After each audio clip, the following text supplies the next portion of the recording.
Hi guys! So today I'm going to be showing you how I did this kind of like cool tone, neutral fall look.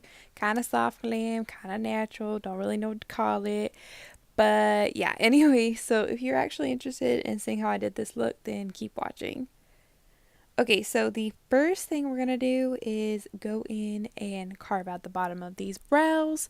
For me personally, this look, I just felt like needed a good, kind of natural brow, not too crazy, you know. So I basically carved out the bottom of it with some concealer, and then I'm just tapping out some foundation onto my lids to get rid of the nice little veiny eyeballs I have. And that's what they kind of start to look like. And now I'm going to go in with the Morphe 350 palette and going into that orange shade right there. And I'm going to put this in my crease with this little Royal Langnickel crease brush. And I'm just going to slowly start to build this up.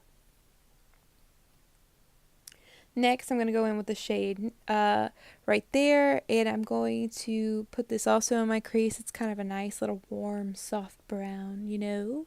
And all I'm doing is just kind of deepening up this crease because we are going to cut it. Now going in with a warmer, darker brown shade. Like I said, just going to keep on building it up. I feel like I kind of make this sound a little hard, but it's really not. Like, it's just constantly building up the crease to a nice dark depth. So when we cut it, it just looks really, really nice. Now I'm going to go in with that brown shade down there. It's kind of one of the more darker shades because I feel like I didn't want this to go too warm. My goal was, you know, to kind of have it a little bit of a more neutral, kind of cool tone look. I've been trying out to cool tones lately. But yeah, so I took a smaller brush and you're just going to build that into the crease also, but I also focus it more on the outside and bring it in because I'm not going to cut the crease the whole way, just a half cut crease. So basically just kind of, you know, make sure you have enough depth on the outside so when we do go to blend in the shades later, it's nice and smooth. So this is what it actually should be looking like so far. I tried to give a reference because sometimes I feel like I need a reference when I'm watching people's videos because I'm like, okay, this is not looking like the way that you have it. So, you know, just in case you're like me, here's a reference. And then I was going back in with the shade, still building it up, and now I'm going in with a darker, more cool toned brown. And I'm still going to be putting that in the same windshield wiper motion, you know, like everybody else says. And I'm going to build this up along with going back in with my transition shades because you know me, well, if you've watched my videos, you will see that I constantly go back with all of my transition shades because I want it to be super blended and nice. So I do this a lot. You don't have to, but that's what I do. So this is the part where I started cutting the crease. Just take your time with this. I'm using an art brush, but use whatever kind of brush you like and just follow your eyelid. I go a little bit higher because I just feel like personally it looks a little bit better on me because my kind of eyelid crease is a little small. So yeah, so just bring it out to as far as you want and then kind of fan it out. And then taking this really pretty like shimmery pearly yellow shade, like kind of, I don't know, pearly shade.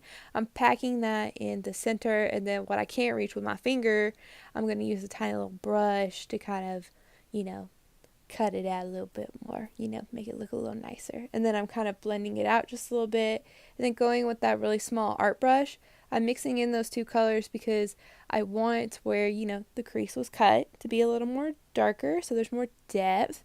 So that's why I did that, and then I'm going back in with that small little brush shade, or that little brush with the darkest shade, and I'm going to put that on the outside because like I said, I wanted the outside of it to be the darkest. So that is that's my method.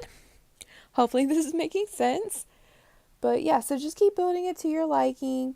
At this point, I think this is kind of where I was really happy with it. So then I started to take the transition shades that were pretty much the first shades I used, and I'm using that to have a smooth transition from the shiny shimmery shade to the matte dark shade because if you leave it alone, it's going to look a little harsh. We want it to look soft. It's supposed to be kind of like a soft, sultry look. So that's kind of what I was going for. So did I or did I not? That's up to you. Let me know. But now I'm going to go back in with the darkest shade again because after I did that whole, fanning the transition shade, I kind of lost the color and I just want to go in and more. So here's a reference again, just in case you need one. I got you, girl. It's right here. So this is what it's starting to look like. Now going in with my concealer. I'm going to fix my under eyes because I don't know about you, but I got the darkest under eyes. Oh my goodness. And they just need help. They need help. So I'm just going in with that, and then taking this flat brush I got from Alamar Cosmetics, I'm going in with the darkest shade on like less than the outer third of my eye because I don't want to close up my eye. So after that, then I go in, that was the shade I used, by the way, I forgot to mention that, but now the other shade I'm using is a little bit lighter. I'm taking that to the center of my eye, kind of where your iris and stuff is, where you would look forward. And then going with that lighter transition shade again, I'm going to bring that in to the eye, but not completely all the way, just because I feel like it won't close your eye as much. And then with this brush, I was saying there's no product on it, and I'm just using it to blend it back and forth. But then I do go back in with the darker shade, because I want the darker end to be on the end of my eye. So, I just went back in to touch it up. And then going in with this Tarte palette, I go in there with the shade Pearl. It's this really pretty white shimmery shadow, and that's why I went in with this. You can use any kind, like Wet n Wild has a really good one that I just bought, but this one is really good. Now I'm going to go and try this e.l.f. primer and this Lumi Cushion foundation. I don't know how I feel about those yet, but I was just wanting to give them a try because I like dewy skin. Then I'm going to go in with this Fit Me powder that I held very awkwardly because I already had powder in the cab, but I didn't show it, and I want to make sure you saw it. And then I set my face and I went in with this Morphe 350 palette again to contour. I used one of the shadows for that. And then I went in with this dollar blush that I got from the dollar store. I think it's in the shade Toasted. And I'm putting that on my cheeks. And then I'm going with the Brow Precise mascara, like fiber mascara from Maybelline, because this stuff is awesome. And I just love the way it makes my lips look, or brows. Now for lips, I did use the Kat Von D bow and arrow lipstick I got in my BoxyCharm, and I will say I'm actually very happy with it. So this is the look I came up with. I hope you guys liked it. If you did, please let me know. But yeah, so this is kind of the look I'm going for. Let me know if you like the brows, if you think it's cute or not, or I should have just done something pomade with my brows. Leave your comments down below, and I'll see you guys in my next video.